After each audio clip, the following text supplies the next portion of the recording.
If you look at the criteria for how gender dysphoria is described in the DSM-5, the Diagnostic and Statistical Manual, it's really just a list of stereotypes and then someone saying that they feel like they don't fit these stereotypes or that they're uncomfortable in the body that they have. So, what's wrong with that is that you're recommending some invasive, risky, experimental, and costly medical treatments for something that you're saying is not a medical condition.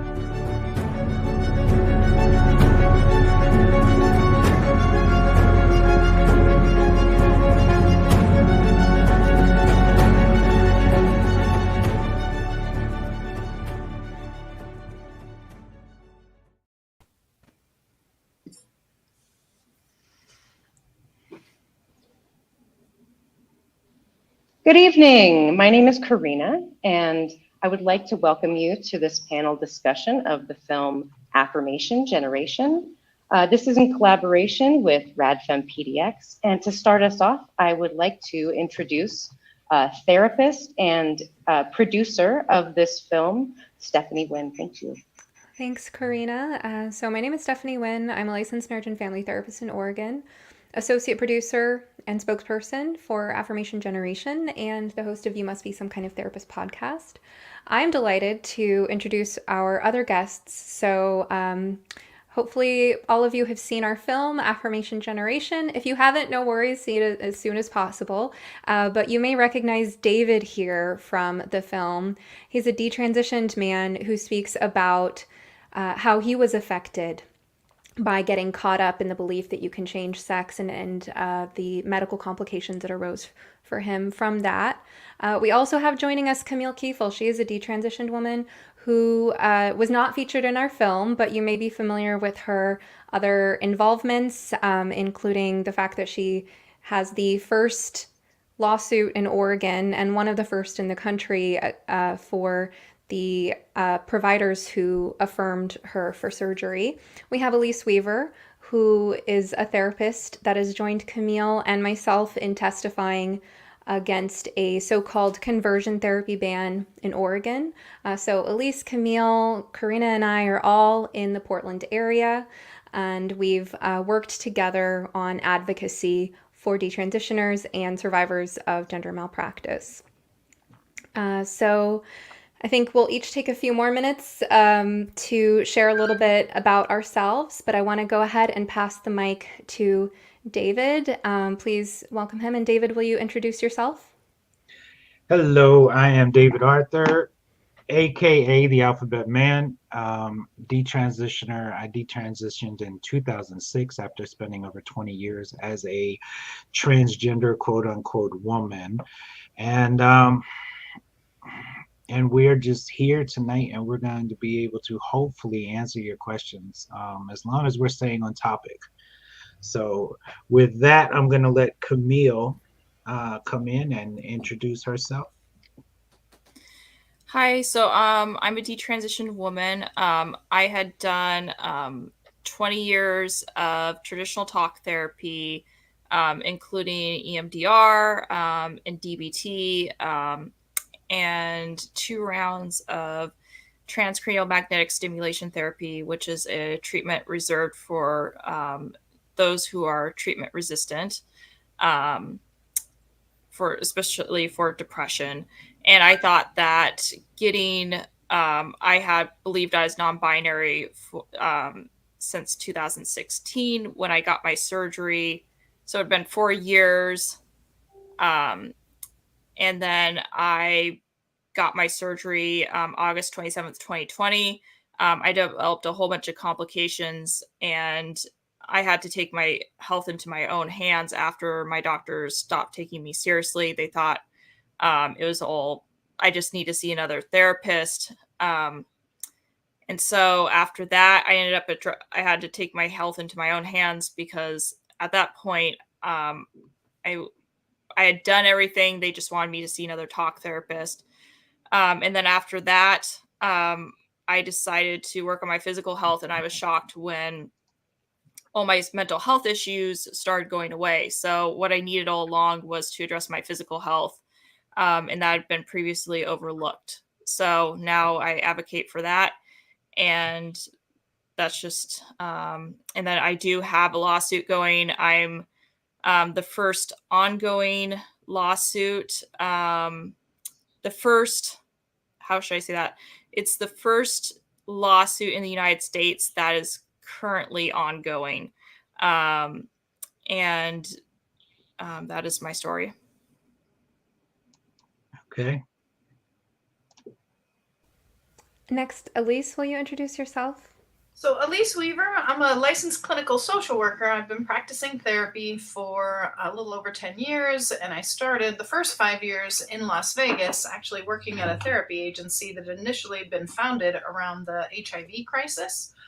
So I had many, many gay and transgender clients at that agency, was really familiar with that diverse population. And when I moved up here to the Portland area, right away, I became aware of OHSU and other organizations in the state that were providing medicalized services for under 18 transgender identifying youth, and just began to observe more and more young people, especially girls, that were trying to identify out of their sex and being supported in doing so by the healthcare industry. And it just did not sit right with me. And observing things like therapists that were contacting CPS because of concerns that parents were not supporting this pathway for their kids. And it just became something that I had to start looking into more and speaking out about more. And after me is Miss Karina, who is a re-identified woman and also the founder of Rad Fem PDX. Thanks so much for having me. I'm so pleased to be here. I am a re-identified woman or desister. I was trans-identified through many of my teen years. I'm very happy that I never went through any sort of medical transition, which I do think a big part of that had to do with my age, in that I am, in my early 30s now. And so had I been 10 years younger, if I was growing up now, I imagine that I probably would have experienced medical transition. And that is one reason why I find this to be a really important topic, as well as the fact that I have 3 different trans-identified close family members, which I find very worrying. I am also the founder of Rad Fem PDX about 5 or 6 years ago, and I'm very proud of that. If you're interested in taking a look at our mission statement or any other information about us here in Portland, Oregon, please check us out at radfempdx.com or send an email to radfempdx@gmail.com. And basically, we're just around because we want to connect radical feminists and rad fem curious women, in the Portland, Oregon area, and to just create networking that is in support of women and girls worldwide. Thanks so much for having me. Awesome. Thank you so much, Camille. Karina, whoever you are, I'm sorry. Okay, so we are going to, I guess, start with some questions. Okay, question 1 is from Zelda. How can I keep the convo from being instantly shut down by my child?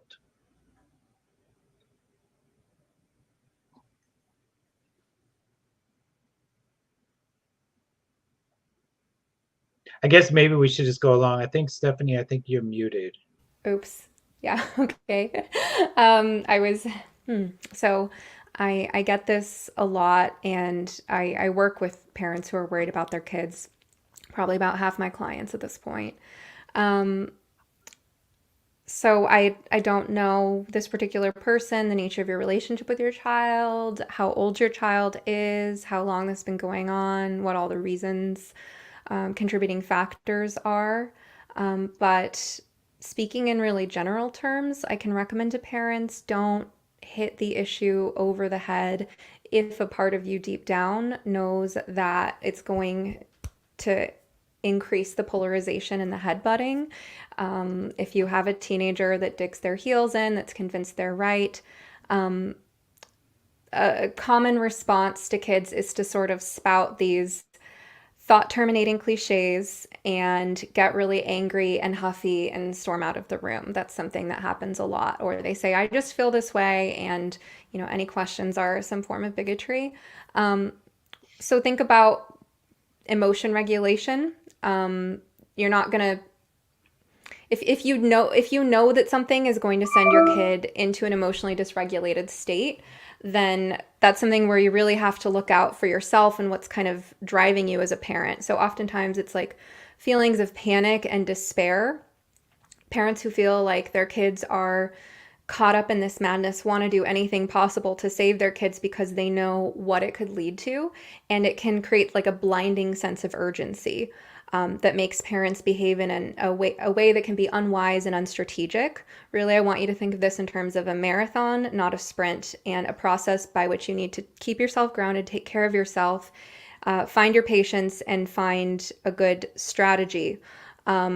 So the other thing to bear in mind is that there's a lot of cognitive dissonance for these kids who are caught up in ideas that don't deeply make sense.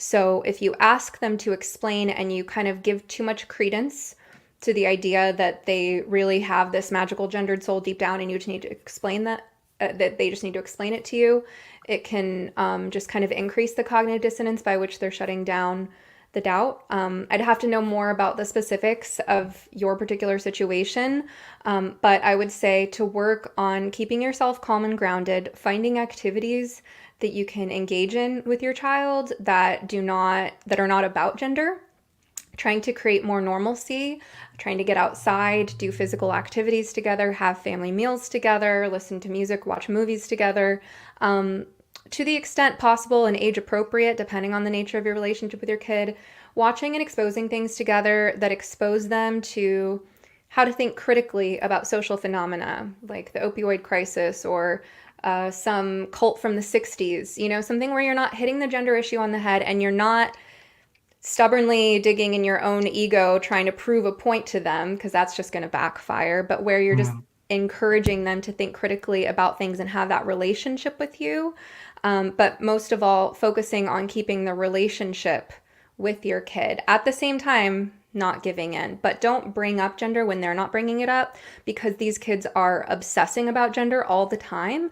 And it's creating kind of like an obsessive compulsive loop for a lot of them. So the more you can give them a sense of normalcy and life outside of the gender stuff, the better. And then read their body language and their cues for signs of when they're relatively more emotionally regulated. If you want to have those difficult conversations, think about, is my kid tired, hungry, cranky? If you have a daughter, track her menstrual cycle.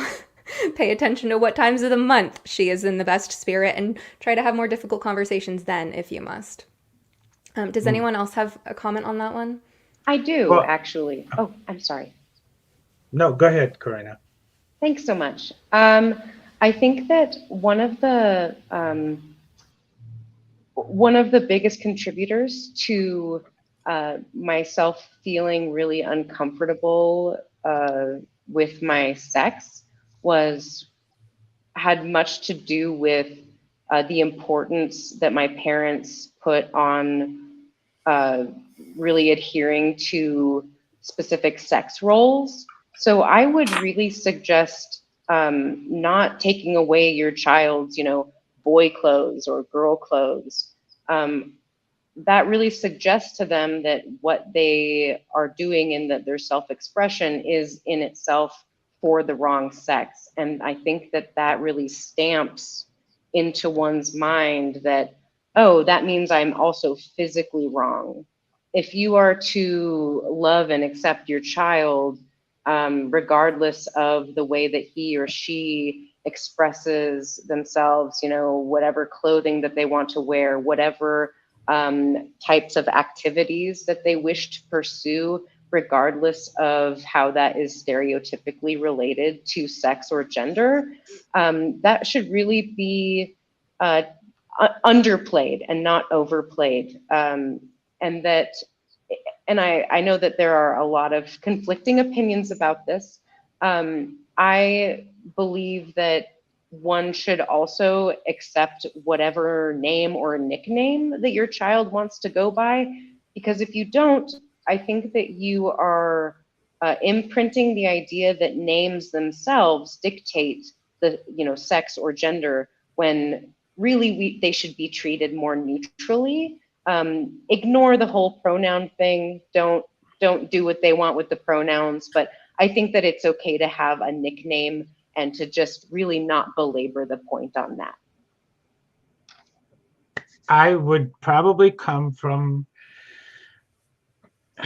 a different position, and it's only from personal life knowledge experience and the personal life knowledge and experience of many others. One of my biggest pieces of advice that I offer at all times to all parents is do not compromise at all. I truly believe that once you compromise, you lose the power to speak any authority or truth into that individual. The only person I had to turn to was my mother. And why was that? When I got to the crossroads where I wanted to detransition, the only one that I felt I could turn to was my mother, because she's the only one in my life that didn't compromise, that said, no, I had a son, I didn't have a daughter. No, your name is David, it is not Paige. No, you are not going to do that, not under this roof. Now, yeah, I ended up running away and living on the streets for many years and going through a whole lot of trauma. But when I got to that crossroad of detransition, the only person I thought that I could turn to was her, because she was the only one in my life that stood firm. And I've seen that in the last 13 years, that the only ones that the young people, when they get to that crossroad, that they will turn to are those who did not compromise. And again, I'm not a therapist, so I can't tell you from that aspect. I can only tell you from my own personal life knowledge and experience. I've heard a couple different people, like I think was Gabs Clark, if I remember right. She actually took her daughter kind of out of, like, took her phone away, kind of like got her out of that mindset. I've heard of parents like actually moving their kids out of like the state they're in, or like to another area. I think it's very difficult because, and I don't necessarily know what the best solution is, but it's almost like a deprogramming, because a part of it is that this is an ideology. And I know for me personally, I turned to it because I was really dysfunctional and I was depressed. And as I've talked about earlier, like I've tried all this talk therapy and that did not do the trick. Like everybody would just keep saying to me, go see a therapist, go see a therapist. I've done dialectical behavior therapy, and that's like a gold standard. And I was treated poorly when I didn't respond well to it. And so some people just don't respond to therapy, and they're miserable, and the thing is that they're biologically dysfunctional, and doctors aren't looking into it. There was a study that was like, if you have CRP levels above 3 I think it's milliliters per, so I can't remember, but it's the number's 3. If you have that, then you are going to 40% are not going to respond well to antidepressants. And my CRP levels were 7.8. So I was above that. I had high CRP levels. It was flagged. But doctors had not checked that until after I'd had the surgery, the top surgery. So I talk about this in other interviews, but I think having a strong foundation with diet, taking care of your physical health is really important. And it's a component that's really also being overlooked in a lot of this. Okay, so yeah, why don't we just kind of jump around to different questions, and Mhm. maybe a couple of us answer and a couple of us don't. I know I don't have an answer for every question, especially when it has to do with therapy. So, so again, from Zelda is, do you think the kids caught up in this ideology benefit from reading studies, learning about pharma, med side effects, and hearing from detrans people? I'll take this one to start. I think when you say kids, I wonder, Zelda, if what you're talking about is your own child and you're thinking about how to be effective with your own child. And that raises the question again, I don't know your child, their sex or age or anything like that, but of I'm sorry, David, could you put it back on the screen? It was helping me to look at it. I Um, didn't have it up there. oh, okay, here we go. There you go. Um, so, if this is about your own child, what I really hear you asking then is how would it affect your kid for you to encourage them to read these studies? And that's a different question, because if the kid is seeking them out of their own free will, then that might be an encouraging sign that they're looking for that information. But if you're thinking about, should I present my child with this information when it doesn't seem like emotionally they're ready or open to it, then you run the risk of increasing the headbutting, the polarization, and the psychological defense mechanisms that kick in to help a person reinforce their existing beliefs. So when we're presented with information that conflicts with what we believe, if we're open to it and we're very mature, thoughtful people, then we can learn something from it. But with kids who are young, immature, and ideologically entrenched, they're very deeply motivated to continue believing what they believe. So they will find more and more complex and seemingly bizarre ways of dismissing anything that you present to them. So I wouldn't quite address it that way. I would express that you have a desire to share this information with them because you care about them and because you're looking out for them as their parent and you're aware of the long-term stuff. And then don't use the stuff as a way of defending yourself or getting defensive, throwing facts at them. Keep an open heart. Say, I'm coming from a place of love. I know what I'm talking about. I have done my research. And if you want to look at it, I have facts and studies to back up everything, but it doesn't seem like you're open to hearing it. Good answer.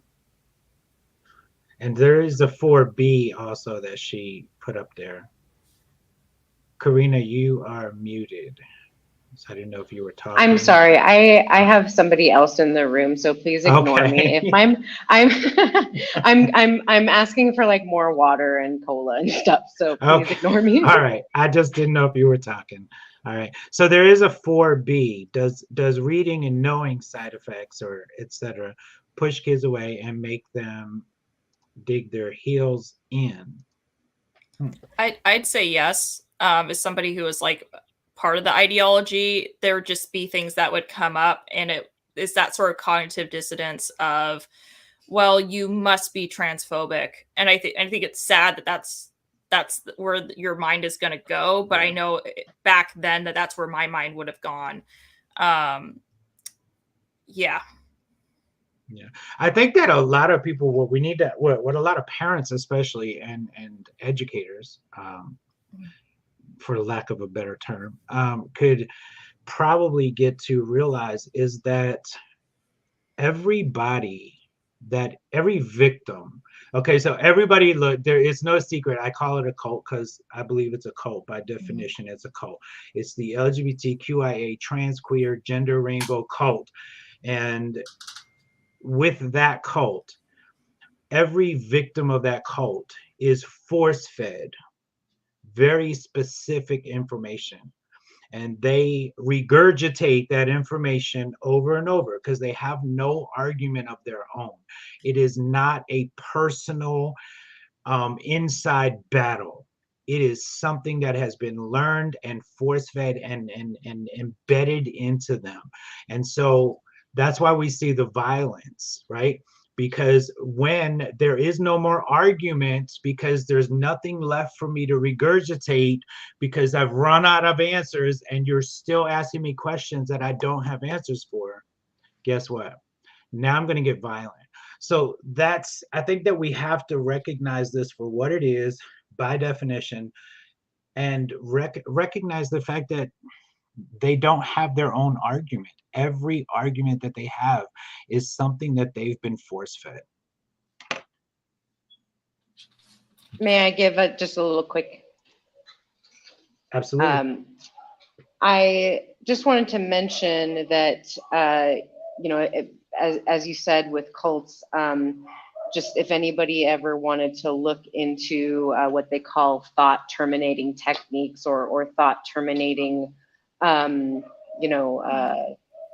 forgetting the word, cliches, references, what have you. I think that's, if somebody wanted an easy word to look up, that's probably what they would look into and what that looks like.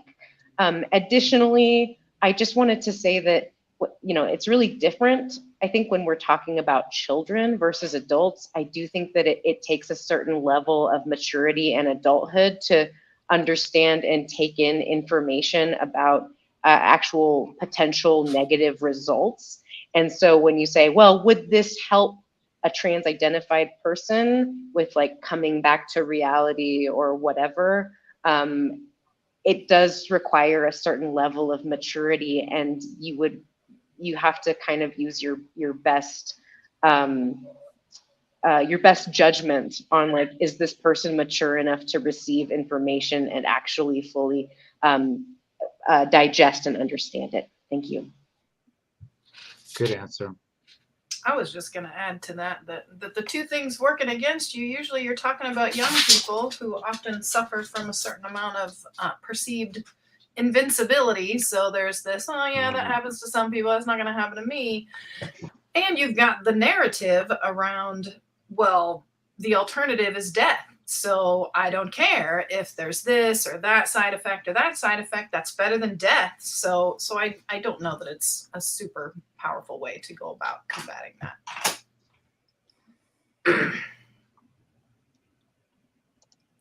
Okay. Have a 19-year-old college junior wanting to start on hormones. What can I say or do to help dissuade her and or get her to wait till her brain fully matures? Again, I think that's a therapist question. It's tough because these are things I spend hours talking to individual parents and couples about, and really getting to know their story, their family, their child, and offering customized advice. So it's hard kind of going in blind with this one sentence question. So much of it depends on the nature of your relationship with your kid. So I mean, you can think about what really motivates your child. And I don't know, does anyone else want to? It's just so hard going off of so little information, you know? I have just a thought that I had about that particular question. Of course, it always depends on who the kid is and what the nature of your relationship is. But even just kind of having some exploratory discussion around, what is it that bothers you most about being the sex that you are? And what do you think is going to be better? What's the expectation around what is going to improve in your life? What's going to be better if you could be the other sex? How would that improve your life? And hopefully that gives you some groundwork or some idea of some potential ways to help this person manage their own sex, by addressing the things that are hardest about that for them, and beginning to start the realization that chances are that's not going to resolve by jumping through all of these gender affirming hoops. One thing I think and talk a lot with parents about is the cognitive dissonance aspect. That it's very normal for any person considering any major life altering decision to have inner conflict about that, to have ambivalence, right? So it's a red flag when a young person impulsively, or maybe they've been thinking about it for a long time, but when they're dead set on something and they're acting like they're 100% sure about that and that thing is going to change the course of their life, that is a red flag. There's something else going on. And so one of the things I think is happening in some of these young people is a primitive set of defense mechanisms for managing that cognitive dissonance. So it could look like what we call splitting and projection. So rather than acknowledging, like a mature person, I am a complex creature with parts of me that want different things, and these parts of me are torn and they're talking, Instead of that, I split off the part of me that doesn't want this, and I project that onto my parents, bigots, transphobes, all these people I can scapegoat, those bad people out there who don't want me to have my life-saving care, right? Because when I project that desire for me not to take hormones onto other people, then I can just identify with the part of me that wants to take hormones, right? So there are certain things that you can do as a parent that are unhelpful, that sort of just reinforce your kids' existing beliefs. That all people who don't want anyone to receive gender-affirming care share the same set of beliefs, and it's for the same set of reasons. So I wonder, again, kind of going in blind to this particular family situation, but where is that cognitive dissonance in the kid? Where is the ambivalence about a major life decision? And whether there's a way you can kind of depolarize with your kid and help them think about what they want for the future. At 19, they've got several more years of brain development to go before their long-term planning is really in full view. But that's one of the things that people of this age need help with most. When I work with 19 or 22-year-olds in therapy, some of it's kind of like life skills coaching, because they're figuring out how to manage what I call baby adulthood. And so part of that is like thinking about the things you need to do in the future and how to plan backwards from there. So as a parent, you can help your kid, depending on the strength of your relationship with them, think about what they want for their future and plan backwards from there. You can also articulate how, as you see it, these two different paths for your child would play out. And it's hard to remain logical and neutral about this, but this is where your more mature brain could really help them if they're open to hearing from it. You could say, I see these different paths available to you, right? And there's this one path where you go along and you do this next step of affirmation, this next step of transition, and here's what I see for you, and here's what I worry about. I worry that you'll have these side effects. I worry that when you get this procedure, you won't feel like you pass enough, so you want that procedure. I worry that, here's what I could see playing out for you, and that all of this is going to take all your time and energy and money, and going to be your whole sense of self and identity, and you're going to feel like you can't cope if people don't affirm you. And that's the path that I see this leading down, and I don't see a happy future for you there. I want to know, and like Alise said, what vision of the future do you have, right? But also, here's another path I see for you that I would love to help you with as my child. In this other path that I'd love to help you with, first of all, it does get harder before it gets easier, because there's a process of maybe letting go of something you've gotten really attached to. And that could be really embarrassing, really disorienting. But I promise I will do whatever it takes, as your parent who loves you so much, to help you through all of the necessary tasks to ultimately coming to accept that you are the sex that you are. That's not going to change. And your body doesn't need to be medicalized for life. And you don't have to do this. I know it seems embarrassing and daunting, and you feel like you're on this path and you have to keep going down this path because you've committed to it, because you've told everyone, because this is the culture that you're in. But I would love to help you find that other path. I am so open to so many of the choices you might want to make. Who you want to love, how you want to dress, what you want to major in, what kind of music you want to listen to. I will support so many different options with that.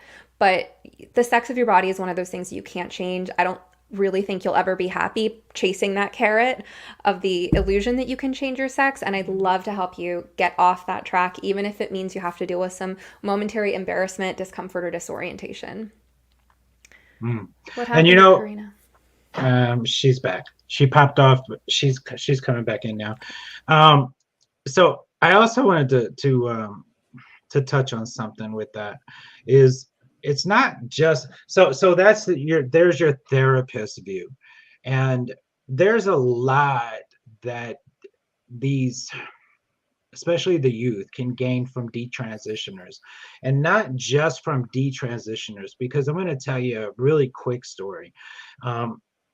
I was a week or two away from getting castrated, which back then it was the first step And from castration in New York City, I was going to be going to Mexico for implants, and then I was going to Thailand for the whole snip-diddy-do. And I was sitting on a beach blanket on Coney Island in New York City with two post-operative transgenders. They had the full sex reassignment surgery. And we're having a good old time, and they got very serious, and they looked at me and they said, "Don't do it." And I said, "What are you talking about?" And they said, "Don't do it." And one of them, he said to me, he said, "All of my life, I thought that I could find peace, joy, and happiness if I could just be a girl."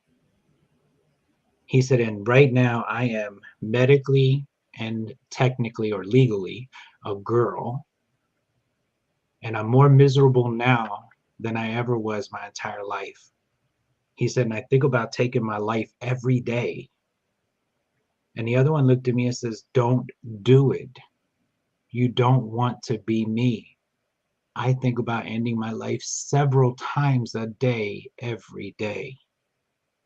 And so that was the deciding factor for me, is I went back to my hotel and I decided I'll just stay on hormones. I'll get some free floating silicone injected into my face, into my body, whatever. But I ain't going through with none of those things because I don't want to live like that. And so that was the deciding factor for me. So there are people within that movement that are very blatantly honest with the younger people, telling them, "Don't do this. This is not for you." All right. And there was a question I saw in there for Camille. Here we go. And so Camille, you had so much talk therapy before you started any medical intervention. What could have been done for you early on that might have prevented your transitioning at all? I think the biggest thing was for my doctors to had looked. I really wish that they had looked into my CRP levels, which is C-reactive protein, and what that is. It's a biomarker for inflammation. And what I remember, there's a functional medicine doctor. His name is Dadis Karazian, and he talks about how they're now thinking that depression is actually more related on the inflammation model. Like I've talked about earlier, there was a study that talked about how people who had high CRP levels, 40% of them didn't respond well to antidepressants. And that was the thing, was I tried taking all these different medications, and regardless of what medication I took, I couldn't handle it. Like, I don't know if it's like a synthetic, it just like, I don't respond well to that or what, but I cannot take medications. I did not get any benefit from that. So I wish that doctors had checked that. I was a pescatarian for over 10 years. So the only source of meat I was getting was fish. And I decided, after watching Michaela Peterson and how emotionally stable she was to start adding meat back into my diet. So then I also worked out on trying to cut out processed foods, which I've heard people who they have bad reactions to food, are like, they don't seem to react well to things like food colorings and such. So diet was a big one for me. I also did, I responded very well to body work, which there's different types. There's things like Bowen, PDTR, MNRI. So I wish I had done those types of treatments first, which, and then I also really responded very well to hyperbaric oxygen therapy. So my ADHD levels, because I was a part of a 60-day case study for hyperbaric oxygen therapy, my levels went from, and I documented it daily, for my ADHD, I went from 72 to 6 at the end of 60 treatments. My anxiety also went from more on the higher end of the moderate side to mild. My generalized anxiety, some of the diagnoses I lived with were generalized anxiety disorder, CPTSD, ADHD, and after addressing my physical health, I no longer have CPTSD. I no longer have generalized anxiety disorder, and my ADHD is much more manageable now. So I'd definitely say, looking at the inflammation and addressing physical health, I would have never. The whole reason why I turned to ideology and got the surgery was because nothing else was working for me. So I wish I'd have access to that knowledge beforehand. Wow. All right. And Holly is asking, so many parents report good results when they take their children's smartphones away from them. The children at first are angry, but before long they calm down, but no longer caught up in online groups. And you know what? It's a social contagion, right? And how do social contagions spread? I mean, but I'm going to let one of the therapists answer that one because I don't have any kids. It was something that I had to remind a room full of people today at the State House. I don't have any children, and I'm risking my life and my safety daily for theirs. And so that's the thing that a lot of detransitioners and re-identifying women and re-identified men are doing. They don't have children, most of them, and they're putting their lives and their own safety on the line for everybody else's children, because we've suffered through it, we've endured it, and nobody in their right mind would want their worst enemy to suffer not one iota of what we have. So Holly's comment was great. So was yours, David. And I know we have a lot of others. So I'll keep my comment on this brief, but just to say, yes, absolutely. And one technique I recommend to parents is what I sometimes call strategic apologizing, meaning your kids are in a power struggle with you. They're trying to get you to back down, trying to get you to lose your boundaries, and you're not going to do that. You are going to stand firm in your boundaries. However, one thing you can concede is you can apologize for what you can honestly apologize for that you could have done differently to protect them, and you can frame that in a certain way. So what I mean by this is, for example, if let's say your 14-year-old has unlimited access to an iPhone and you're now deciding that you either need to take that away or you need to change the parental controls, restrictions, how much time they have access when, definitely before bed, by the way. If your teenagers are exposing themselves to screens at night, they're not getting enough sleep, which is going to create mood and behavior problems. So definitely before bed, you got to curb it. But I would say strategic apologizing in this case would be like, you know what, honey, I'm sorry that I have to take away something. My mistake was that I gave it to you in the first place. I know this feels like a loss and you're going to be mad and you're going to not like me for a few days. And you might tell all your friends how horrible I am when you finally get to see them again in school or whatever. You know, so you start off like, you're not going to like this. This is, by the way, Chris Voss, Black Swan Method. Look him up on YouTube. He's a world-class hostage negotiator. Really great communication tips. Okay, so you say, I am sorry. You're not going to like this. What I'm sorry for is that I made a parenting mistake. I didn't realize just how powerful smartphones are, or social media is, on the teenage brain. I know you think it's great. I know how you feel about it. But as your parent, I've observed this certain impact that it's had on you. And I've learned some things since I first gave it to you. So I think framing it that way and then telling them what the new boundaries are going to be and sticking to it is how I would recommend you go about that if you're considering making some changes to your teen's smartphone or internet or app access. I just want to add one thing to that, which is to prepare parents for the fact that, Stephanie, I think you're a bit of an anomaly locally, because that was a major bone of contention between myself and my supervisor. And it seems like, I think you're going to be, it would be somewhat unusual to be supported in taking that action by a therapist, because my experience working alongside lots of other therapists is that the going mentality is that smartphones are ubiquitous. They are now a part of the culture. They're now a part of everyone's life. And to be taking a smartphone away from your child is somehow ostracizing or isolating them from their peers in a way that makes them,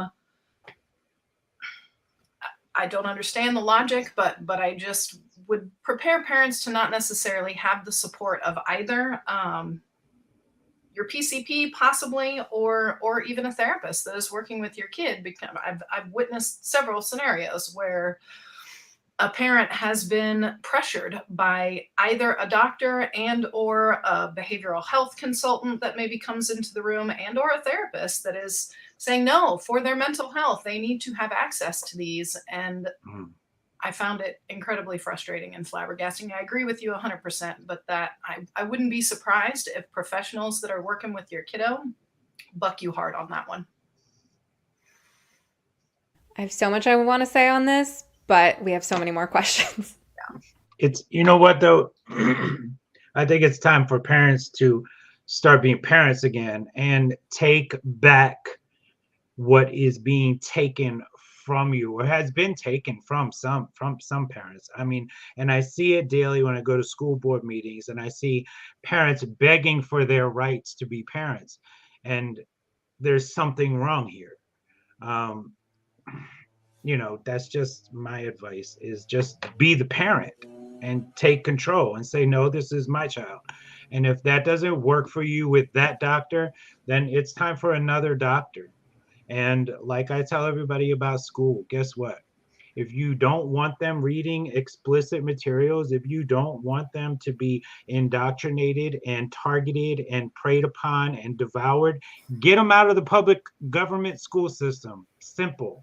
It's simple. It really is. Any advice on how parents can deal with the activist teacher? Get them out of the public government school system. That's all I can say to that. Can I give like a little quick, not a huge answer, but I just want to say that for me, one of the only places of mental health and support or caring about some of my physical health problems was from a teacher who supported transition. And, you know, obviously she was a very loving, caring person, did not have any negative motivations, but the fact that she was one of the only people in my life that, you know, that actually outwardly and expressively showed me any otherwise support, it made me want to communicate with her more on all sorts of other issues. So if there are any other issues that your child is experiencing that they need support with, like, that should not be the only person that they're getting help from. Yeah, so that raises the point of are there certain emotional needs that these teachers are preying upon, and how can you surround your kid with positive adult role models that you personally vet, you know, family, friends, and so on. There was another question that I saw earlier. I don't remember exactly what it was, but it was more about like inoculating kids or protecting them from school indoctrination earlier on. I think it said something about my young child. And so I'm helping raise kids who are prepubescent, and there are little opportunities that come up to support their critical thinking skills and to send home the message that your critical thinking is more important than even a teacher you admire greatly. So, for example, our fifth grader had to write an essay on basically choosing a side for or against a ban on a certain policy. Okay, I'm not going to be very specific about it, but he had to choose a side and write why he would or would not support that side. And I was explaining this is really great skill, and if you ever join the debate club, you'll actually have to practice telling both sides, which even if you believe strongly in something, it's really good to be able to articulate the other perspective so that you know what you're arguing against. That can only make you stronger. But he mentioned that the teacher said what the correct answer was. He said the teacher said the correct answer is actually somewhere in between. And we were both like, me and his dad were like, correct answer? Because it was a policy issue, something people would vote on. And he had to suss it out. And he was more like, well, and the kid ended up saying like what she would pick. And we were like, yeah, that's right. That's her opinion. Yeah. And so moments like this come up where you get to send your kid the message that even a great teacher's opinion is still an opinion. You're helping your kid differentiate what are opinions versus facts, and making sure that you're sending an empowering signal to your kid, like, you can think critically about this. School is for giving you the tools to think critically, not for telling you what to think. Now, there are certain things you memorize as facts because they are facts: periodic table of elements, math, certain details about things that happen in history. But, what are facts? What are opinions? How can you tell when someone's coming from a biased perspective? And there's a way to send that message in a way that makes your kids feel like you have their back, with them developing their own independent thoughts on things. Can I open a tiny can of worms on that last one? That's probably going to put a giant target on me. Sorry, I'm supposed to be louder, but I would be less worried about the teachers, and I'd be a little more concerned about guidance counselors. And there's an awful lot of materials that are distributed to schools, largely by organizations like the Trevor Project, and lots of schools have a GSA club that ideally is a safe place for kids to connect with each other and explore some things about their identity in a, somewhat confidential and caring environment.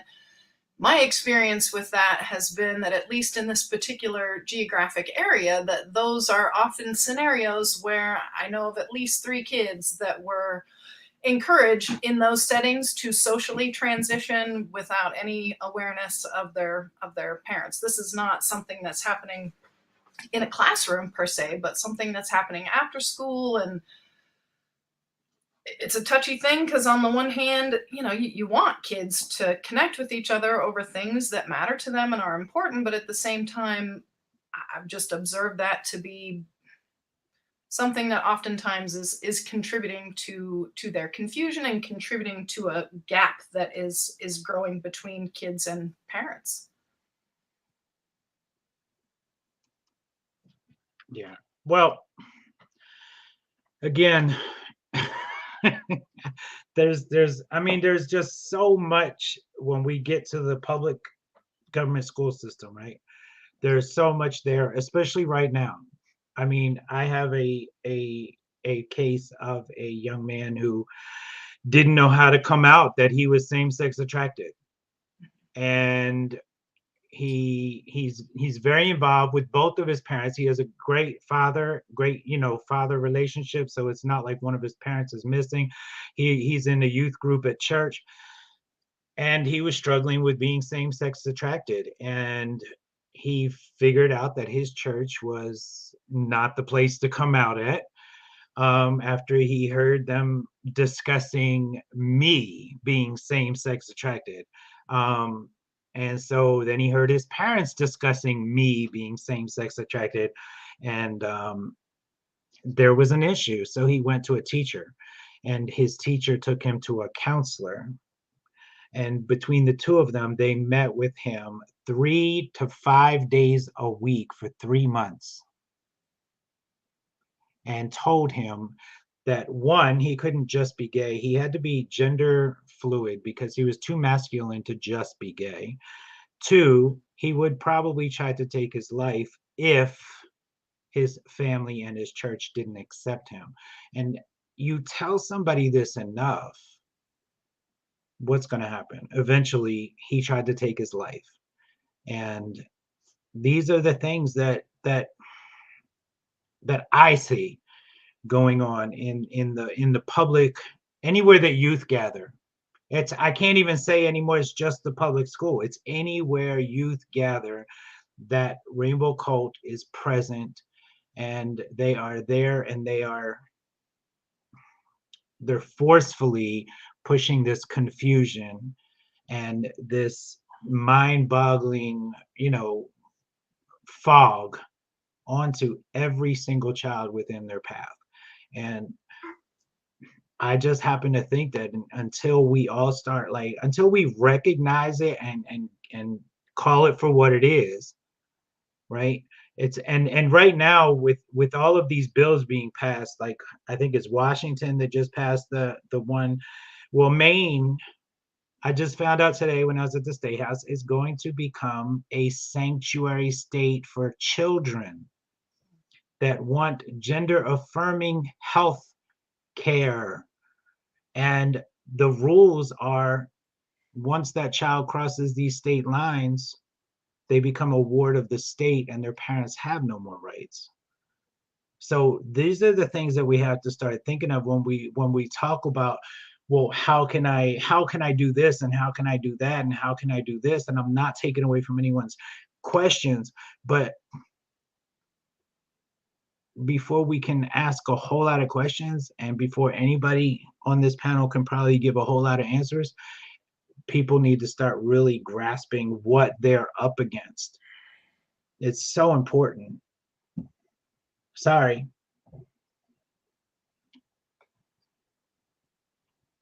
Is there another question? Stephanie, similar to your comments on limiting phone, can you share a similar approach to reversing the use of pronouns? Right, so the strategic apologizing approach. This is something that comes up a lot with the parents that come to me for help, because sometimes when their kid first so-called came out to them, they were unprepared, they hadn't done a whole lot of research, or they were sort of caught off guard.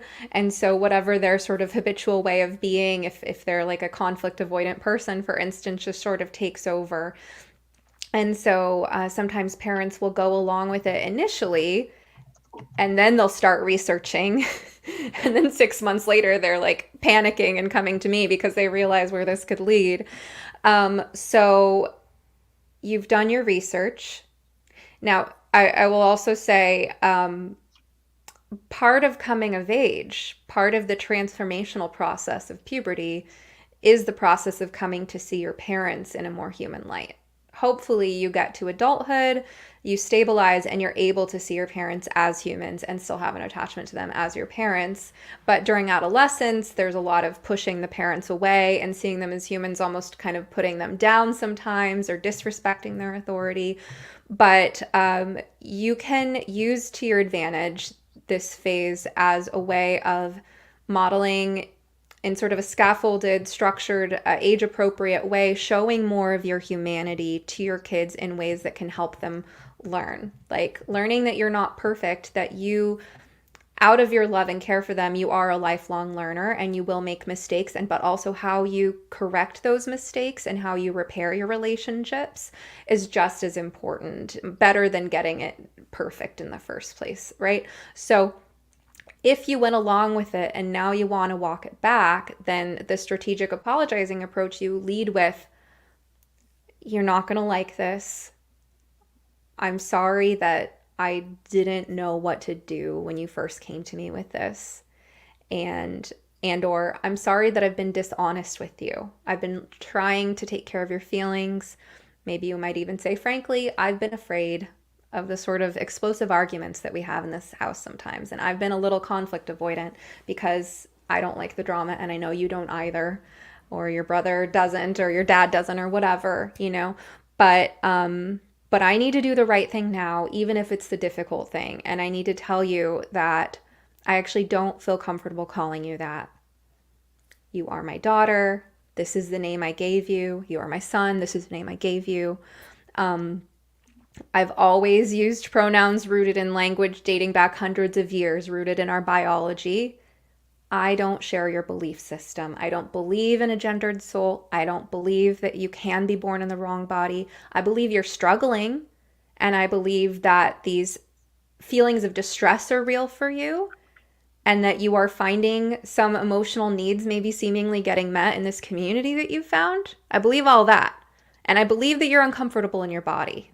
Absolutely. I know you're not going to want to hear this, but everybody's uncomfortable in their body when they're 13, and I was too. Okay? So here's what I do believe, okay? But of course your answer isn't going to be this wordy. I'm just saying a bunch of different things you could try, but you're basically sending the signal to your kid, I'm sorry that I was caught off guard. I didn't know what to do. I went along with this. I now realize I've been dishonest with you. I've been walking on eggshells. and I don't want to go on with this anymore. I understand you're going to be upset. I'm going to give you some time to process this, but I'm letting you know how things are going to be in our household moving forward. There you go. And so I like this one. Do you believe there is a such thing as true trans? Absolutely not. It is no matter. See, and there's a real big issue right now going around there. They're posting pictures of Buck Angel and what's his name? White. Blair White. Blair White. They're posting pictures of Blair White and Buck Angel, and they're saying, do you think that women would be comfortable with Buck Angel going into the women's room, or do you think that men would be comfortable with Blair White going into the men's room? And so don't you see that they are true trans and that they're just living their best life now and this and that? And I'm going to let everybody probably has an answer to this, but I can give you a quick answer. The bathroom is not the topic. The bathroom should not be our focus, okay? Because honestly, I think that they should both be using the bathroom on a psych wing while they're getting help for their mental delusions, for this fantasy that they live in, for this disorder that they are that's being encouraged and celebrated and promoted, right? So I think that they should be using a bathroom at the hospital or at home, or using a family bathroom. But I don't think that the bathroom is the focus. The focus is that there are two mentally ill people that are being exploited, and their illness is being encouraged and is being promoted and pushed and celebrated. That's the issue, is that we as a nation are celebrating mental illness, that we're pushing it, that we're allowing it, that we're just sitting back and allowing mentally ill people to be exploited. There's federal laws against exploiting disabled people. And these are mentally disabled people being exploited every single day, all day. Does somebody else want to answer that question about true trans? Karina? Yes, thank you. Sorry, I was trying to unmute. So I'm coming from this specifically from a radical feminist point of view. So when we talk about gender itself, gender to us, it specifically means sex stereotypes. So oftentimes when you're talking to trans-identified people, or just shorthand, we call them TRAs, as trans rights activists. Usually, not always, usually they come from the point of view that that gender is an internal and unchangeable thing that is like inside of you. But in order to believe such a thing, you would need to believe in something akin to a soul.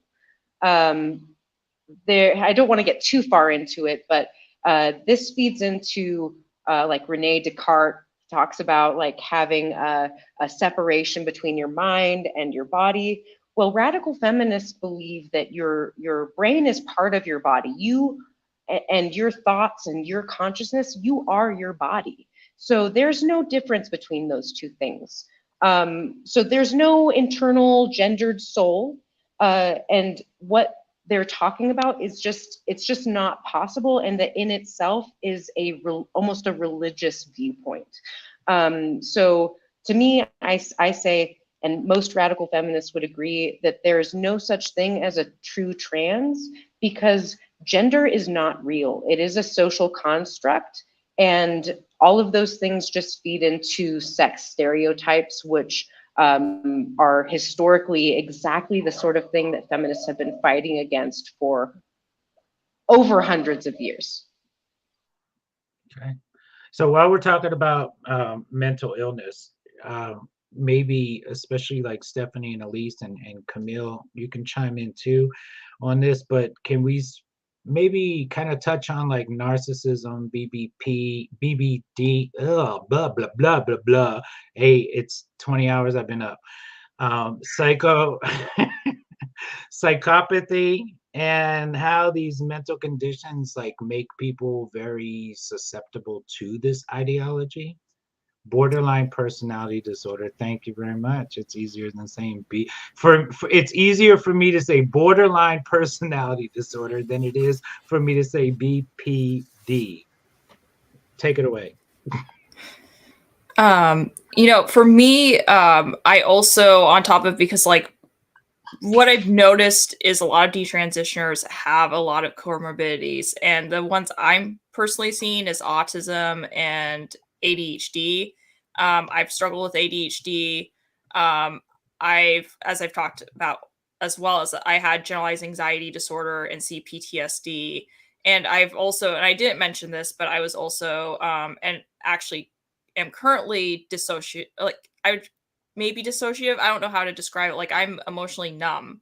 And so I can't feel my emotions very well. And so I've been disconnected from my body. And I really haven't heard that from other detransitioners. So I don't know how many of us struggle with being disconnected from their bodies. But I know, like, to describe like my generalized anxiety disorder, it felt like my body was running on a voltage too high. And I was living with this most of my life. And it wasn't really until like I started addressing my physical health that that voltage started getting turned down. And so there was really a lot of dysfunction. And I wonder, and two, the other things, I do have some hormone issues. It sounded like I might have PCOS. I wasn't quite sure, but there were, like, my levels were a little bit off when it came to DHEA, I believe it is, and testosterone. So and I had irregular cycles. So it's like there's this physical and mental component that seem to both be aligned, and it just sometimes it's really difficult, but I think sometimes it's presenting as these diagnoses as well. So I can speak to the narcissism and borderline personality disorder components. So when you think about narcissism, it's a focus on the self. And we get the term narcissism from the Greek story of Narcissus, who drowned, I think, because he fell in love with his reflection in a pond. So I think it's interesting that when it comes to the fixation on gender and one's own personal gender identity, that this is taking so much attention for many young people. That the looking at myself, trying to figure my identity out, is taking a hold of young people at a time that normally, while they are absolutely grappling with matters of identity and figuring out where they fit in, normally during adolescence and puberty, what's one of the most striking changes about puberty? It's that you become interested in other people in a way you've never been interested before. The emergence of sexuality and romantic feelings is a very outwardly directed energy. And so that's one concern that I have, is that the culture sort of teaching young people to redirect that impulse to want to flirt and connect and have crushes and date and get excited about all of that and excited about other people. And in the process, think about, how can I make myself more appealing to other people? How can I make myself more attractive? How can I increase my social status? And that can take an unhealthy focus, but it can also be a good motivator for kids to achieve goals. Think about a guy who's motivated to get girls so he succeeds in sports and he becomes physically healthy. And so normally the motivation to connect with others being driven inward into this fixation on the self. Meanwhile, young people are actually having fewer sexual relationships and at later ages and of lower quality. So I think there's a narcissism component right there. We wouldn't necessarily diagnose everyone with clinical narcissistic personality disorder just because they have this fixation, but definitely does shape people in a way that encourages them to be focused on themselves instead of other people. And oftentimes, frankly, making themselves more unsuitable for romantic partners. by altering their bodies in ways that are less likely to gain a mate. Think about all the people, all the, heterosexual women who are now identifying as gay men, as if there are just a ton of gay men out there that want to sleep with women who think they're men. So people who are making these choices, I don't think they realize it because I think they're being lied to about how dating and attraction works because their naivete is being taken advantage of. But they are actually making themselves less suitable for future mates. They're destroying their fertility because the most important thing has become this fixation on the self. And so while these people may not necessarily have clinical narcissism, it's encouraging them to develop more narcissistic personalities. Another thing about the borderline personality is that one of its defining features is an unstable sense of self. Now, borderline personality disorder is treatable. It gets a really bad rap. It's highly stigmatized. But I think a lot of people are diagnosed with borderline personality disorder too young, when really they just have some of those traits and they need help maturing and developing emotion regulation, developing a sense of self. The search for a sense of self is an integral part of adolescence and young adulthood. But Jordan Peterson talks about this a lot, how it has to be negotiated with the world. It has to come through experiences and through navigating life's challenges, and having your identity mirrored back to you has to be an organic process, ideally, in order for you to fit into society. Whereas this imposition of identity, this I decide, I and I alone decide who I am, and it's your job to agree with me and reflect that back to me the way I want you to do it, is very self-centered.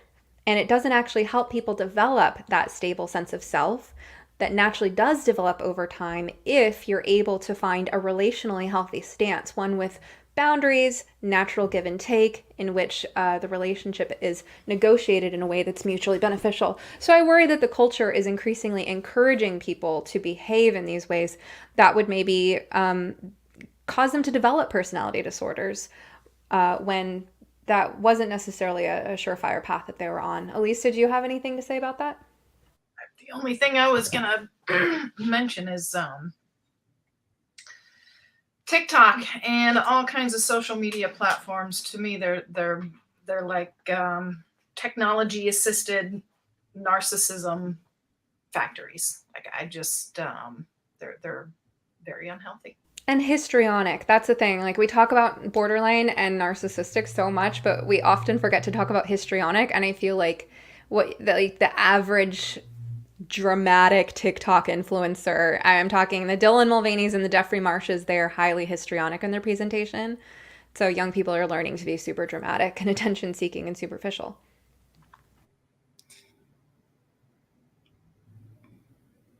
I'm wondering too if part of it can be because the thing about depression is somebody who's also struggled with depression as well is that depression can make it.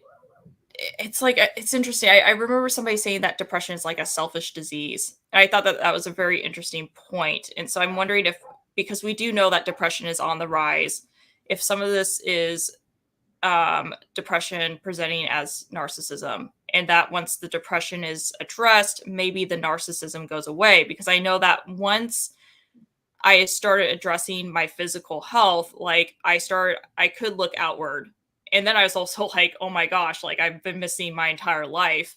Like I was like, it was just like weird because I was so fixated on like, I need to get better. I need to get better. I need to get better. And then it's just like, once I started getting better, it's like, okay, oh yeah, like this is what's going on around me. This is what other people need. Because I was so sick and dysfunctional. So that's just kind of some food for thought for that one. Actually, that I would love to add on to that because you brought up something that connects to what we know about the sort of brain science of depression and anxiety. People might have heard of the default mode network, sometimes abbreviated DMN, as compared to the task positive network, TPN, of the brain. These are basically circuits and brain regions involved in whether you're focused in the moment, the task positive network, like I would say my task positive network is probably very active right now because I'm very focused on this conversation, compared to the default mode network is when you're a little bit on autopilot. So think about it. When you're a kid, everything's new. You're experiencing things for the first time. It's all task positive, right? But over time, as you gain certain skills that you can do without your full attention, like walking, driving, washing the dishes, showering, things like that, your brain can go in, your mind can wander and ruminate.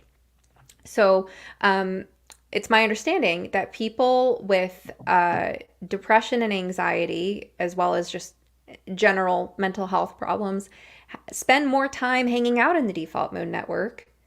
The quality of the default mode network is more negative, more self critical, for example, or more rumination oriented. And they have a harder time switching out of it, switching gears. So even when they're, let's say, at a party, their mind is wandering back to, oh, why am I so fat and ugly and stupid, right? That's where their mind goes rather than just being engaged in what's happening around them, like you described, Camille. So I often talk about this with people because neuroplasticity is a huge component of change.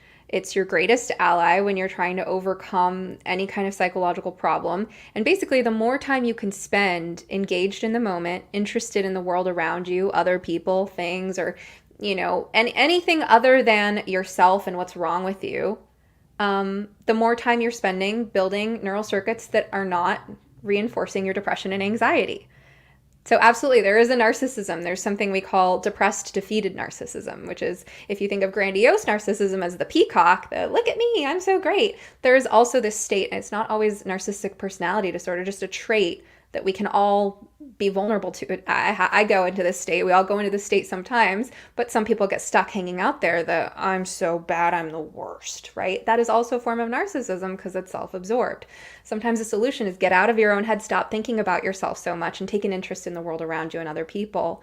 And that's where I think that this trans ideology is not helpful for people because it encourages them to focus so much energy thinking about themselves and their magical gender soul. What happened to David? Okay. David just dropped out, which is... Oh, hi, David. Okay, I think You're we back. have some technical difficulties. Are you here with us? David, do you have our next question picked out? I am here. Can you all hear me? Yeah. Mhm. Okay. Actually, I received a text question, and then I saw another question in the chat, and I kind of felt like maybe I would combine the two. So the one was for the detransitioners, what do you believe, brought you to that point of of disassociating? And then I saw a question, what were your relationships like during transition with your parents and then during and now? And I felt like that was a really good question because that's something I get asked a lot. And so while I didn't have, and I see other questions about fathers, right? Relationships with fathers specifically. So I didn't have a relationship with my father specifically. He took his life just before I was born. But through trauma and what I believe to be internalized homophobia. So as a child, I recognized that there was this stigma over being same-sex attracted. Like I was watching, right? I didn't want to be the fag, the queer, but and it used to be a slur, right? Now they want to be the queer. So I didn't want to be those things, and I didn't want to get picked on. I didn't want to get beat up, and so I was afraid of being gay. I was afraid of being same-sex attracted, and through the trauma of molestation and victimization, that's when I kind of dissociated from self. And my mother and we had a great relationship, except for the trans ideology. That was the only thing that she put her foot down, said, I had a son, I did not have a daughter, you're my son. You can be gay, but you cannot be a girl. That's that. And so to this day, me and my mother have an amazing relationship. So how about Camille, Karina? What do you believe brought you to that point of dissociating, and how is your relationship with your parents then as opposed to now? For me, my relationship with my parents didn't change before I got my the non-binary top surgery, and then after, like it stayed the same. What caused me to detransition was that well, I developed all these physical health issues after the surgery, and so I started working on my physical health issues by addressing, like I've talked about earlier, diet, body work, and really at that point I hadn't done hyperbaric oxygen therapy, but I kept working on those things. And then it was kind of strange because as I addressed my physical health, then I realized that, oh, like I'm no longer non-binary. And because I was addressing that, I was actually stable enough that I didn't collapse when I found that out. It was just like, oh, I mean, I'm definitely going through grief, but I'm glad that I didn't, because like I was really, really in a bad state before. I don't think I would have handled it.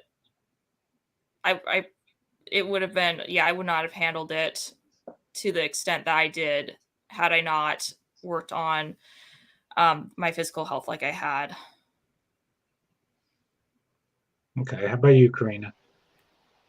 Okay, so the first question was what brought me to that point? Was that?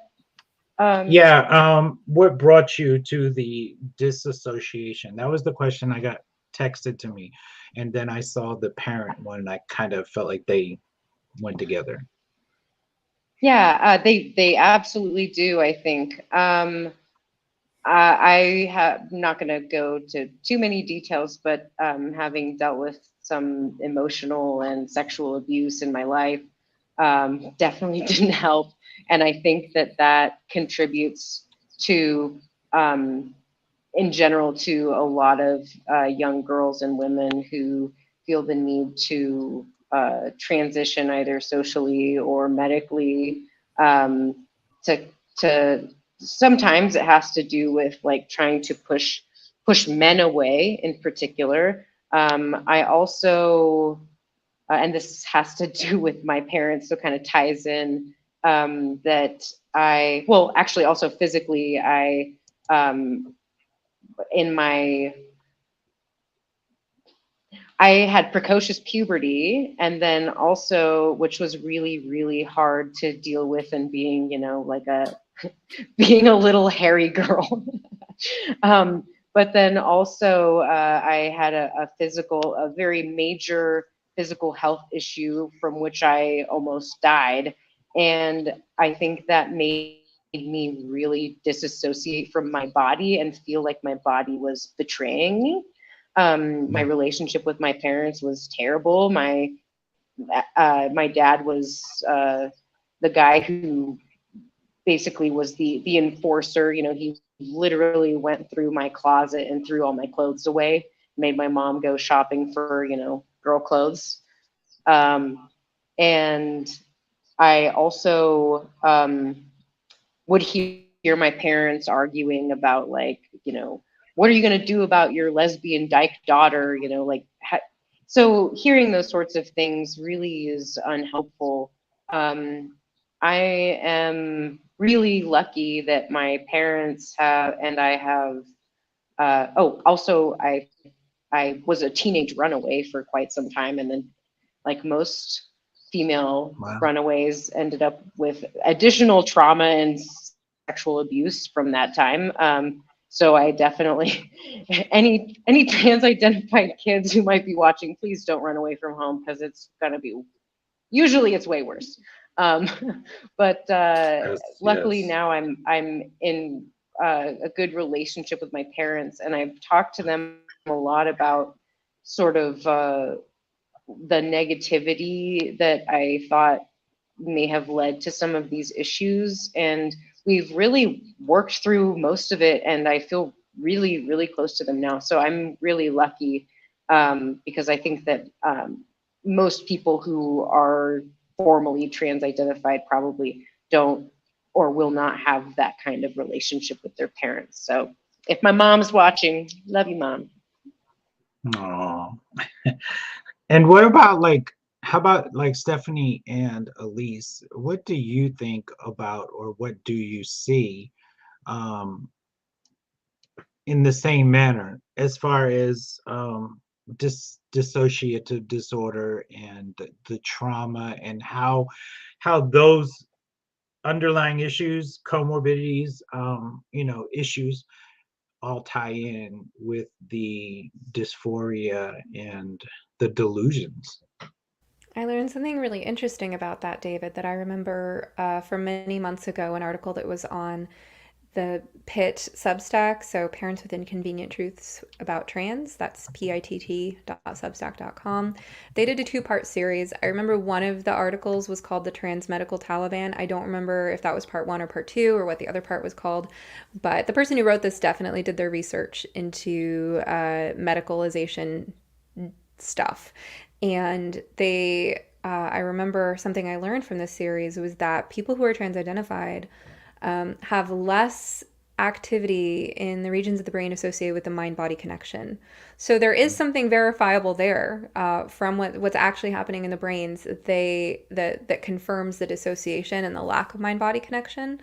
I also recently spoke with Zach Elliott and Cynthia Braheny from the Paradox Institute. We recorded an episode of my podcast that'll be coming out in June, and it was such a good conversation. I'm really excited for you guys to be able to listen to that. If you can remember to check that out, please remember to subscribe to my podcast. You must be some kind of therapist if you want to hear that. And Cynthia had gender dysphoria for much of her life. And she said that one of the things that was most powerfully helpful for her was something called phototherapy. Now, this is not a licensed therapy practice. This is something very different. But basically, a very compassionate photographer with a history of sexual trauma and dissociation himself, who developed this way of really compassionately taking pictures of people naked in the water who had body image issues. And showing them in a compassionate and loving way, this is what you look like. And Cynthia had major body image issues, major gender dysphoria. And through working with this compassionate underwater naked photographer, believe it or not, she was able to see herself in a new light. And I remember Zach shared something he learned about the brains of trans-identified people, that their brains light up when they see pictures of themselves morphed to look like they are the opposite sex. So there really is a disconnect there when it comes to self-perception and mind-body connection. And what the trans ideologues would like to push is the idea that this is proof that people are actually in the wrong body, and that having these hormones and surgeries will magically make them actually come into their bodies. But we know from a neuroplasticity standpoint that that doesn't work, because we're always practicing either reinforcing our existing new neural circuitry or creating new neural circuitry through new habits, thoughts, feelings, and actions and beliefs. So if you're constantly reinforcing the neural circuitry of disassociation, self-hatred, and mental unwellness, then having a surgery is not going to magically change your brain to be all better so that you're happy and connected to your body. It's going to reinforce the dissociation. What I would recommend based on this information is that people who are struggling with gender dysphoria, body dysmorphia, dissociation, trauma, self-hatred, engage in mind-body practices. Camille has talked about how beneficial mind-body practices have been for her, and I would say that some of the therapies that Camille has recommended would be great. Any mind-body connectivity therapy is great. Massage, yoga, acupuncture, breath work, whatever floats your boat. But things that get you into your body, into your senses, into the natural world in a loving, compassionate, healing, and grounding way are potentially helpful for actually strengthening the neural circuitry that is weak in trans-identified people and helping them accept themselves. Wow. All right. I saw a great comment that Kiki made, and I just want to put it up there. We are our sex. We are our bodies. And we are okay exactly how we were born. We grew in our mothers as boys or girls. Trying to attempt to change that is damaging to our bodies. I mean, that says so much more than even probably what you know to a lot of people, Kiki. So thank you for putting that up there. And when we had our technical difficulties, we lost a lot of the chat in the studio. So we are, I'm looking for some questions. I'm sorry to interrupt, but that was reminding me of there's a children's book that many of you may be aware of, that I think that it's for ages, I don't know, like 3 to 8 or something like that. I don't know, preschool age, early childhood development. I believe it's called You Are Your Body Is You. Let me know if, am I wrong about that? Help me out. I don't know. I don't have I kids. think it's My Body Is Me. I haven't seen Yeah, it. My But Body Is Me. There you go. And I read through it, and it was just wonderful. And I think that it was also great because it wasn't focused on gender at all, but that it was focused more on like, even though it was written from the perspective of people who are critical of transgender ideology, but that it was more about making sure that children feel connected to themselves. And I thought that it could potentially be helpful to children. And I think the idea was an alternative to like the I Am Jazz sort of picture books.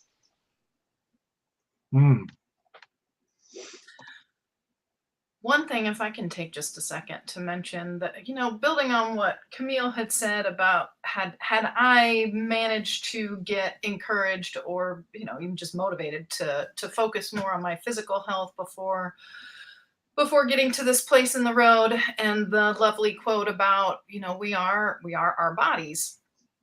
We've kind of gotten to a place in our culture where we don't really act like we are physical bodies a whole heck of a lot of the time. There's an approach to treating depression, the therapeutic lifestyle change approach.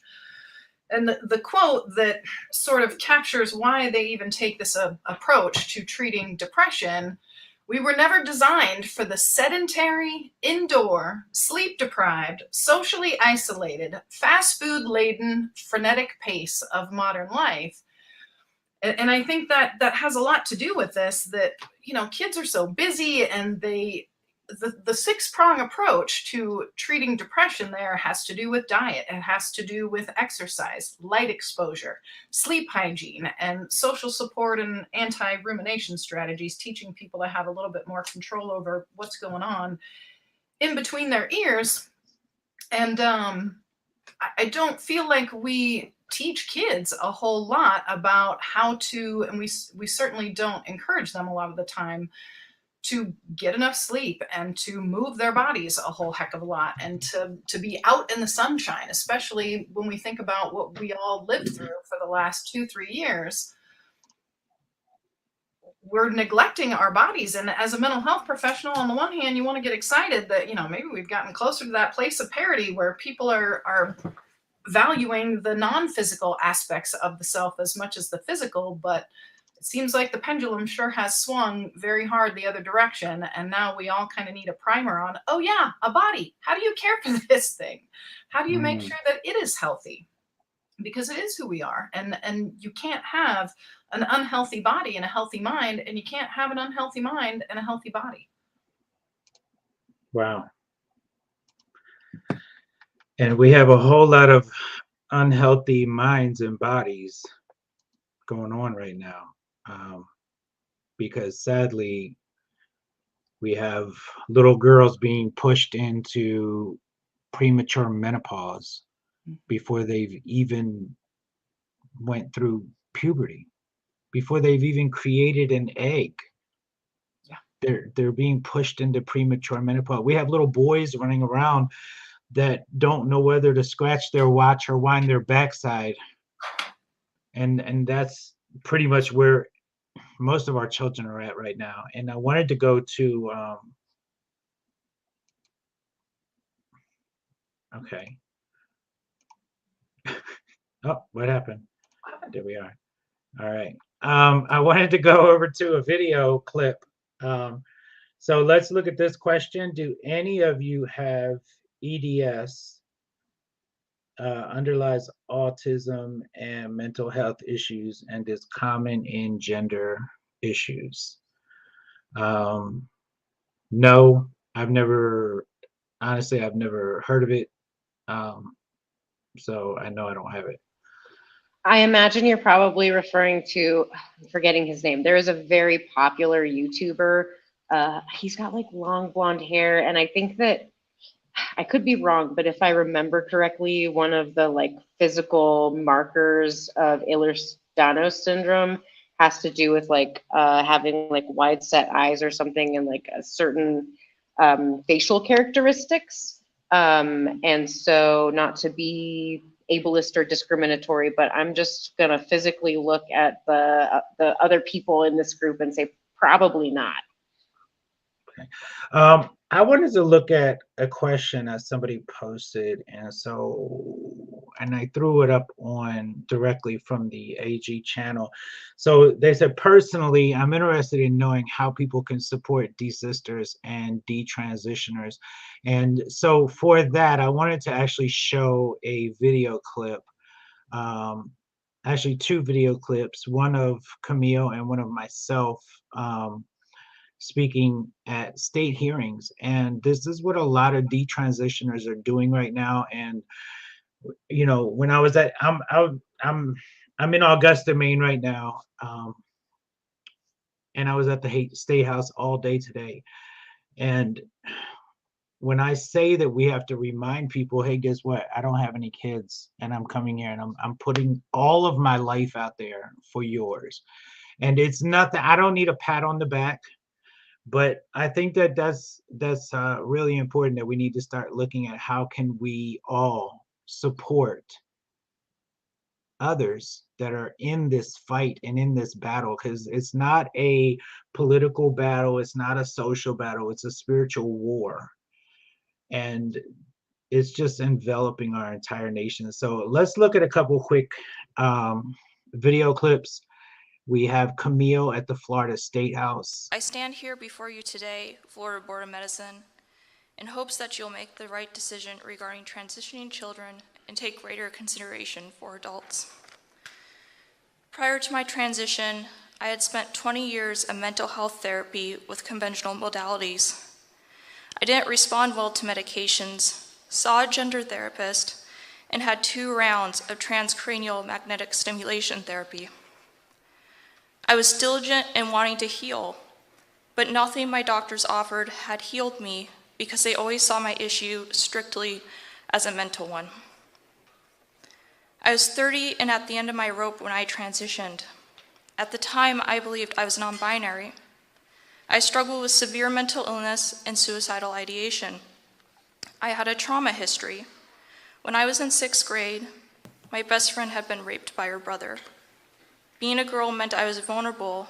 I started to present more masculine. This should have been a red flag, yet within months of requesting top surgery, it was performed on me. I developed complications after my surgery. There are many times I didn't know if I would make it through the night. If I made this mistake as an adult, a young girl could too. Not only did my surgery exacerbate my mental health issues, I now struggle with physical complications as well. Presenting and taking on another gender was a way for me to escape womanhood. Escape is not a valid way of dealing with trauma. You will have to deal with it eventually. I was able to work through these difficult emotions and improve my mental health through a holistic approach. I had physical health issues that had been previously overlooked. Had that been managed, I would have never gotten the surgery. The surgery was an abhorrent misdiagnosis. The goal of healthcare should always be to get to the root cause of the problem. Today, I am more grounded than I have been in my entire life, but I am mutilated. Between my carved up body and the physical complications, I often question if there's anything on the other side. Where my breasts were are hollow. I can never get them back. I can never fit a dress the same way again. I can never breastfeed. Who will love me? You know what keeps me going? stopping this from happening to someone else. Thank you for your time. You will have a lot to consider, and I know you will make the right decision. Thank you, Ms. Kiefel, for coming. I appreciate you. You have no idea, no clue what the rainbow movement is, what it's capable of, or what its agenda is. I am a gay man. I was a transgender woman for over 20 years. I was an advocate and a member of this movement for over 30 years. The LGBTQIA trans queer rainbow cult does not represent gay men or women. This movement represents perversion. As a child, I was targeted, I was groomed, victimized by this cult in the same manner we see here with the agenda to desensitize and sexualize children. Presenting young minds with pornographic materials, pushing an agenda that is created to manipulate a child is criminal. And anyone that thinks that a child can decide their gender because of a non-existent gender spectrum is insane. I suffered from gender dysphoria. Dysphoria means an abnormal condition of mental confusion. When a child is targeted, groomed, and sexualized, there's something in that child's mind that gets tainted, and it creates thoughts and feelings that can be dangerous. These books, the curriculum, anything LGBTQIA, trans, queer, gender, or rainbow-ish, push techniques of desensitizing children to extremes. Fetishes, rape, porn, sadomasochistic role play, bestiality, prostitution, and so on. I was a suicidal trans kid that is always brought up in these discussions and debates. But I was also a suicidal trans adult, because transition, affirmation, and acceptance does not take away the suicidal tendencies, depression, confusion, or angst of believing that you are born in the wrong body, which is an impossibility, by the way. Defenders of this cult are only regurgitating what they've been force-fed by the cult or those promoting, encouraging, and celebrating this assault on children. It is okay to be gay, but you do not have to be sexual, in a relationship, or run into the rainbow to be gay. 350 K through 12 educators were arrested in 2022 on sexual crimes against children. Do we not see anything wrong with educators trying desperately to defend children being sexualized and groomed? Thank you. This was me, by the way.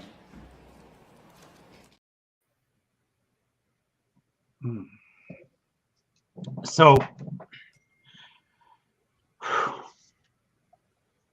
I'm going to put a real quick call out there. First, I want to make an announcement, and I apologize. I'm sorry to interrupt, but do you mind if are we moving away from that question, or? What? Oh, no, Yeah, we're not moving away from the question at all. Oh, okay, then I'll Right. I'll wait until you're done. I'm sorry. Okay. I just want to make a quick announcement for our producer. So, Affirmation Generation, the documentary, The Lies of Transgender Medicine, will now is going into a worldwide distribution. All right, and this is going to happen, I know, right, by mid to late May this month. By the end of this month, we will have a worldwide distribution. So we are asking that anyone with a bootleg or free link to the movie remove it, because the distributors are going to start taking action, and they're going to shut down all the free links, and that must be done so that the producers of this documentary can actually recoup and be made whole again, because these parents have put their lives and their livelihoods on the line to rescue their babies from this cult. And so I think that we all own that. If you have a free link out there or something like that, just remove it. It's important. And I'm going to put a call out there for all D-sisters, D-transitioners, and darn it, Re-identified folks. re-identified men and women to please contact me, because I have 1 week to get some detransitioners here to Maine, and to get a whole lot of people writing letters and putting in some personal testimony into for the legislative hearing, because it's that important. I don't want to live in a state that becomes a state for sex trafficking. And I say that because as a victim of sex trafficking for many years, and as a victim that was conditioned to become an agent of sex trafficking, I say that because it's important, because if with this bill passes, parents or any adult will be able to snatch any child they want, cross state lines, identify the child as trans, and then the child becomes a ward of the state.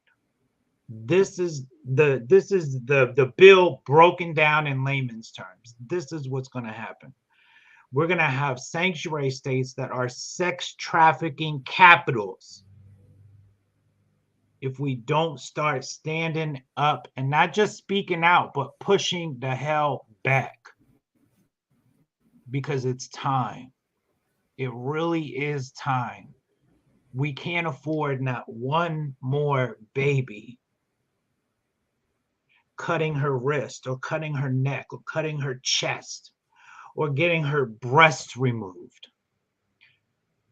We can't take one more little boy being put on puberty blockers and being sexualized by a groomer, whether it's in the public government school, or whether it's at Boy Scouts, or whether it's in the pediatrician's office, or whether it's in the basement. We can't have this anymore. And this cult has to be stopped. It just has to be stopped. And so I'm gonna ask everybody on this panel to I'm sorry, can I go back to the last question really quick? how can we support yes, detransitioners how can and we desisted support people? detransitioners and desisted? I'm sorry. And, It was just, yes. it was like the question I was waiting for this whole time. Sorry. That's okay. So as with everything else that I will ever talk about on this issue, I am coming at this from the perspective of a radical feminist perspective. And so that's why this is so important to me, is that I want to talk to every woman out there who really cares about other women and girls, and just say, please keep your arms open to either women and girls who are already re-identified women and girls, or women who are just experiencing gender or sex dysphoria. I think that there is a lot of fear of like reintegrating women who have, especially who have undergone any sort of like medical transition, and that just breaks my heart in two, because these are really needed communities for re-identified women and girls. They really, really need somebody to connect to, and women who care about other women are really where it's at. That is how you are, you bring these women back into the fold, and that is how you are going to have really important heart-to-hearts. That's how you're going to learn how to really prevent this from happening to other women and girls. This is how you're going to promote really important feminist community. And this is how you're also going to get other people to learn about and understand the concepts behind why gender is just not actually a real thing. So I just want to make sure that we're all on the same page there. Thanks so much. Well, thank you so much, Karina. Wow. I don't even know how to follow that.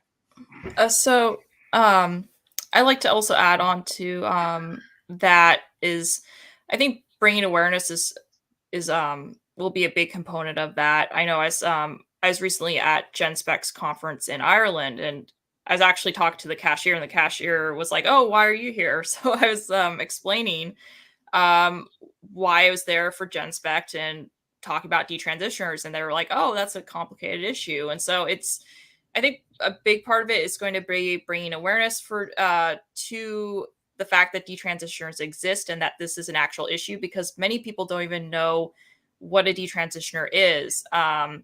Another thing is going to be bringing awareness to detransitioners to legislators, and testifying is another possible thing. And a big component, I think, is going to be the lawsuits, because that's what's going to stop this, is Yes. that people are going to realize that they're that this is an issue, that this is a malpractice issue, and that they are harming people. So that's going to be a huge thing, is the lawsuits. And you can support detransitioners who are going through lawsuits. And I know that there's a few that are going on right now, and they're really starting to add up. So that would be a great way to support detransitioners. Absolutely. Let them know that, guess what? You can't have my baby's breast and get away with it. You're not going to sterilize my little boy and get away with it. And that's what we need, more lawsuits. Sadly, I was a child before all of this affirmation was popular. I remember what Joey Bright said in Affirmation Generation, when she said that she was standing outside the lesbian club and a man was offering them testosterone in a vial, and he was a big pharma rep. There's no doubt about that, because the big pharma reps visited all of the clubs and they peddled their goods. And that's where I bought my female hormones, at 14. And when I started them, that was, at the nightclub. I bought my hormones and my syringes from the same man I bought my cocaine from. And that was the way it was at 14 years old in the big city of Philadelphia. There is no magic, huh? No magic people. Okay. They need support. We want to support them. Thank you all. You so said much. there are no magic people, but I don't know, David. You're pretty magic. I don't know. I'm trying to figure that one out. Yes, the list of medical articles. So I posted a link in the chat. Stephanie's back too. Oh, and Stephanie has rejoined us. and she's muted. Just so you know, she's moving her mouth. I'm so sorry for the disruption, but I was sitting here thinking my computer was plugged in the whole time, and then my screen dies and everything dies, and I spent like 5 minutes thinking my computer's just completely crashed, like hacked. Like, I finally figure out that the thing I had it plugged into wasn't working. I was so scared. But I was listening to you on YouTube. Done that. So I'm going to put a link in the chat, and this is for all of the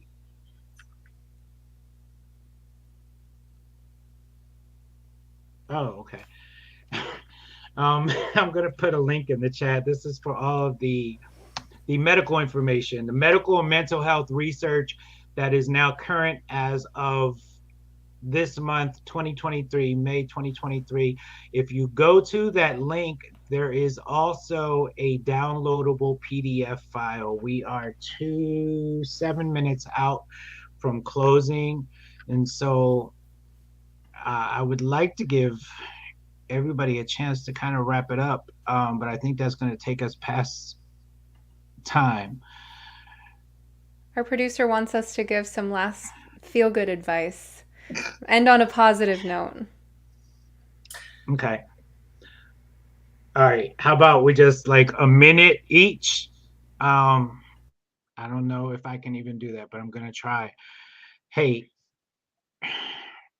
there's hope. just always know there's hope. There's no such thing as too far gone. If anyone has seen some of my pictures, I was all in. I was completely sold out to this cult. I didn't live the lie, I became the lie. And there's no such thing as too far gone. I was told I was too far gone. I told there was no hope for me. There's always hope. So don't lose hope for your babies that are out there that are confused and delusional. And just know that there's always hope. And keep the hope and don't compromise. All right.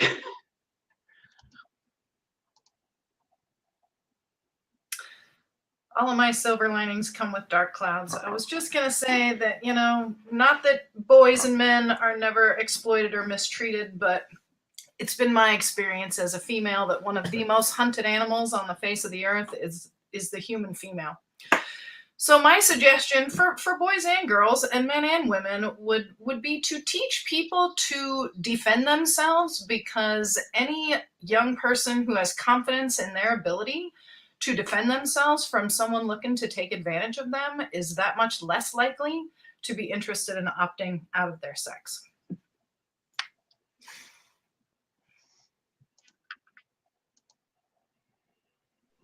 I'm going to take this second and say I am so honored and privileged to have been invited to be part of this panel.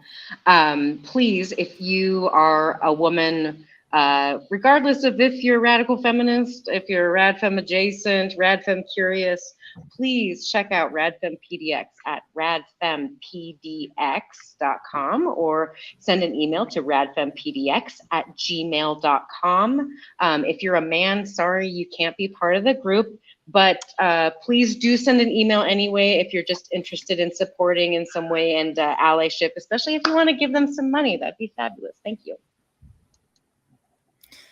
I think that one of the biggest things that was helpful for me was realizing I wasn't alone. There are some really great communities out there that can help. I know finding other detransitioners has really helped me, and also just kind of looking at what's going on in Europe. There's a lot of places in Europe that are like further down ahead, and so they have realized that this is an issue and they are looking into it. And they were at one point gung-ho about this, so they're all about gender affirming care. So there is definitely a shift happening, and so I hope that I'm seeing that, and it's making makes me hopeful, and so I hope that helps others as well. Thank you so much, Camille. I just want to read a quick comment from. Hey, what about my words of? You're coming. You are gonna bring us out. You're gonna take us out. That's a big responsibility. All right. Okay, bye. You're gonna take us out of here. I just wanted to read a quick comment from our producer. She says, during my child's worst mental health crisis, yoga, hiking, breathing, and mindfulness helped tremendously. She's autistic, and I intuitively felt that helping with mind-body connection would help. And it has. So please take that advice. And Stephanie is going to take us out. So all of our links and information is in the details for this video on the YouTube channels. So thank you guys for joining us so much. Well, my words of encouragement to offer to help end this on a positive note are that it seems like we're seeing evidence that the next generation is already rebelling because this has become such a mainstream fad. And yes, there are people caught up in it. There are people who look at all these big corporations with their flags and feel like it's a great sign that society supports them, and they don't realize that they're just a dollar sign, and the corporations are playing the same game they've always played, going along with the trends, and you've changed your body for a trend. Yes, that's been the pattern, but the good news is that there are going to be people growing up in this climate who look at that and realize that it's BS and push back, and it's become so mainstream that it's cringe in a lot of ways. I remember reading In the Better Angels of Our Nature by Steven Pinker, which I did not finish because it was too gruesome, but I do remember hearing that part of how the practice of dueling was put to an end a few centuries ago was that the young men started mocking it and laughing at how ridiculous and outdated it was. Another word of encouragement is that just remember how much you changed between the ages of 13 and 33, and think about how we all grow and change so much. Yes, we're in this fight. We're trying to protect people from making these life-altering decisions, and some will make those decisions, but people grow tremendously. And detransitioners, yes, they've been through unique forms of trauma, but there's also a lot of wisdom that comes through that, and there is life after this crisis. Some other people mentioned where to find them, so I just want to clarify to our audience where you can re-watch this video. It'll be on Affirmation Generations YouTube on the streams, on the live tab. It'll also be on David's YouTube channel on the live tab. I will add it to one of the playlists on my channel, so you should be able to find this video there after the fact as well on YouTube at Some Therapist. You can find my podcast, You Must Be Some Kind of Therapist, on YouTube or anywhere you get your podcasts. If you haven't seen Affirmation Generation movie or Affirmation Generation yet, you can watch it at affirmationgenerationmovie.com. We also love to accept donations at that site. Any closing announcements I'm forgetting? No, I think we pretty much covered all the bases. Thank you all so much for joining us. It's been a pleasure, and we will see you next time.